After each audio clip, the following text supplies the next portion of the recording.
Welcome to Dracula Scroll, the real-time reading of Bram Stoker's Dracula meant to interrupt your daily doom scroll with a little bit of classic literature. Read aloud to you as if by an older cousin, there's going to be limited editing and mistakes included.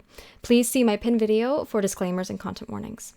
16th of May, Jonathan Harker's journal, kept in shorthand. God preserve my sanity, for to this I am reduced. Safety and the assurance of safety are things of the past. While I live on here, there is but one thing I hope for, that I may not go mad, if indeed I be not mad already. If I be sane, then sure it is maddening to think that of all foul things that lurk in this hateful place, the Count is the least dreadful to me, that him alone I can look for safety, even though this be only whilst I can serve his purpose. Great God, merciful God, let me be calm, for out of that way lies madness indeed. I begin to get new lights on certain things which have puzzled me. Up to now I never quite knew what Shakespeare meant when he had Hamlet say, "My tablets, quick my tablets, 'tis meet that I put it down," etc.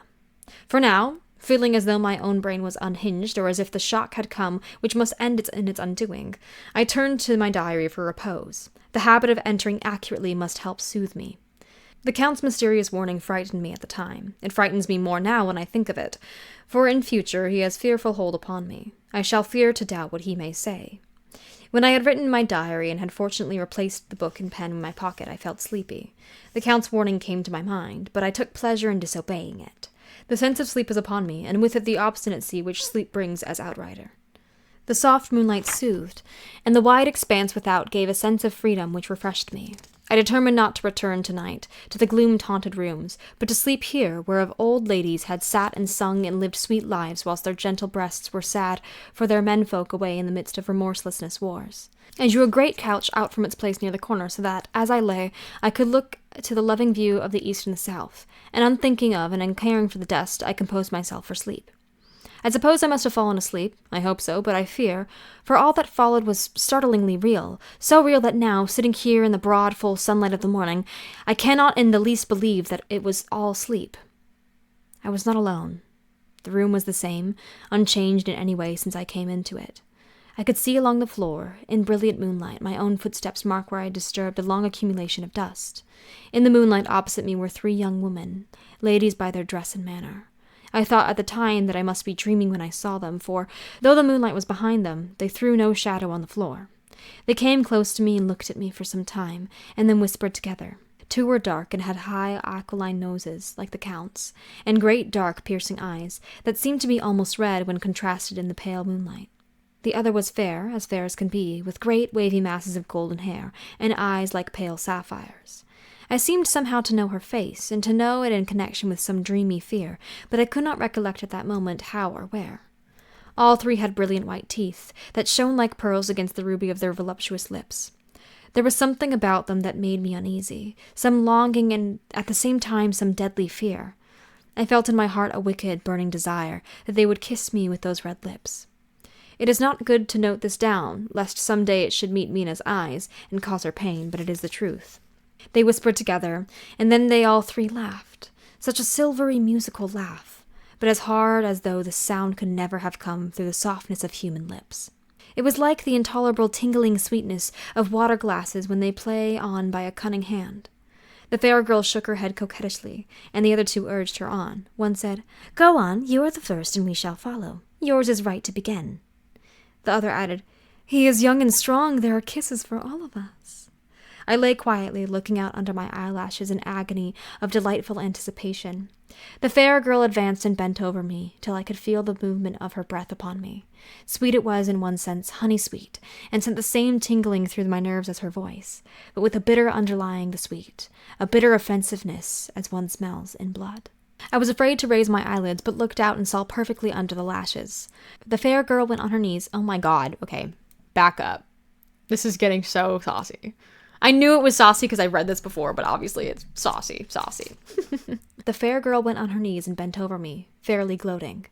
There was a deliberate voluptuousness which was both thrilling and repulsive, and as she arched her neck, she actually licked her lips like an animal, till I could see in the moonlight the moisture shining on the scarlet lips and on the red tongue as it lapped the white, sharp teeth.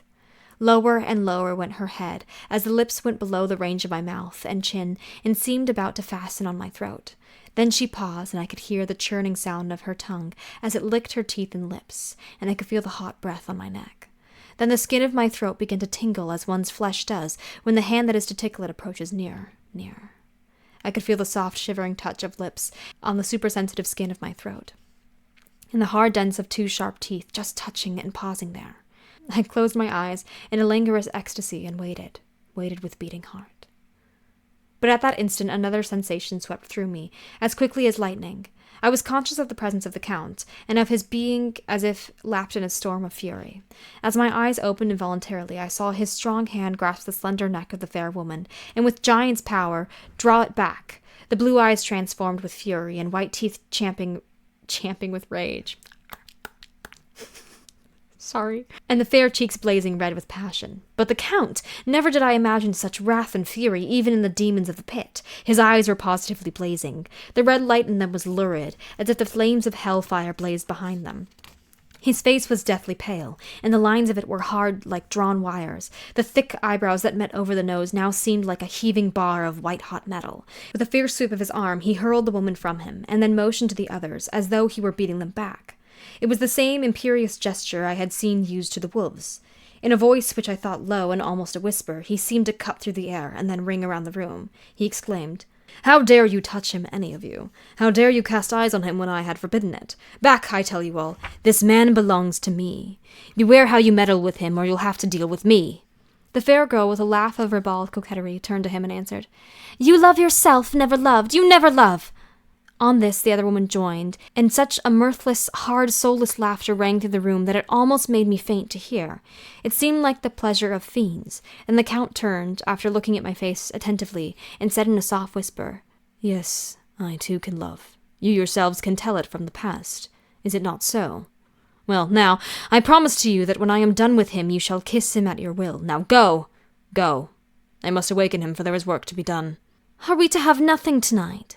said one of them, with a low laugh, as she pointed to the bag which he had thrown upon the floor, which moved as though there were some living thing within it.